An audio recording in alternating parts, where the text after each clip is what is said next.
ایک مرتبہ حضور علیہ الصلاۃ والسلام نے اپنے صحابہ کو قریب بلایا اور فرمایا، اے میرے صحابہ، آج تم روزہ رکھ لو اور جب تک کہ میں نہ کہوں افطار نہ کرنا۔ صحابہ کرام نے حضور علیہ الصلاۃ والسلام کے کہنے پر روزہ رکھ لیا۔ شام کا وقت قریب آیا نا تو ایک ایک کر کے صحابہ کرام آقا علیہ الصلاۃ والسلام کی خدمت میں حاضر ہوتے رہے۔ جو صحابی آتے وہ حضور سے عرض کرتے، حضور آج میں نے روزہ رکھا ہے، اگر اجازت دیں تو میں افطار کر لوں؟ حضور کہہ دیتے، ہاں افطار کر لو۔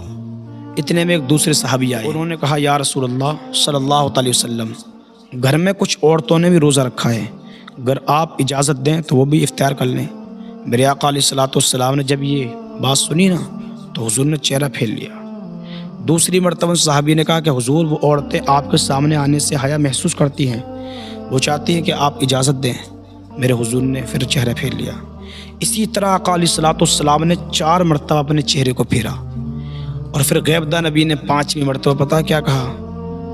حضور نے فرمایا کہ مجھے اللہ تبارک و تعالیٰ کی قسم ہے جس کے قبضے قدرت میں میری جان ہے، کہا کہ ان عورتوں نے روزہ نہیں رکھا بلکہ ان عورتوں نے لوگوں کا پورا دن گوشت کھایا ہے۔ اور کہا کہ جو عورتیں گوشت کھائیں، کہا کہ وہ کس طرح کا روزہ ان کا ہو سکتا ہے؟ کہا کہ انہوں نے پورا دن گوشت کھایا ہے۔ کہا کہ جاؤ ان سے یہ کہو کہ وہ پلٹی کر دیں۔ وہ صحابی ان عورتوں کے پاس آئے اور کہا کہ حضور نے کہا کہ آپ پلٹی کر دیں۔ جب انہوں نے یہ بات سنی اور جب انہوں نے پلٹی کی نا، ان کی پلٹی کے دوران ان کے اندر سے جمع ہوا خون نکلا، جس کو دیکھ کر وہ بھی حیران ہو گئے۔ جب یہ ماجرا انہی صحابی نے حضور علیہ الصلاۃ والسلام کی خدمت میں پیش کیا نا تو حضور نے فرمایا، دراصل بات یہ تھی کہ ان عورتوں نے روزے کی حالت میں پورے دن غیبت کی، لوگوں کی چغلیاں کی۔ اور اس کو بھی یاد رکھو، چغلی کے لیے، غیبت کے لیے اسلام نے کہا ہے کہ یہ زنا سے بھی بدتر ہے۔ کسی کی برائی کرنا جو اس انسان کے لیے ناپسند ہو، یہ زنا کرنے سے بھی بدتر ہے۔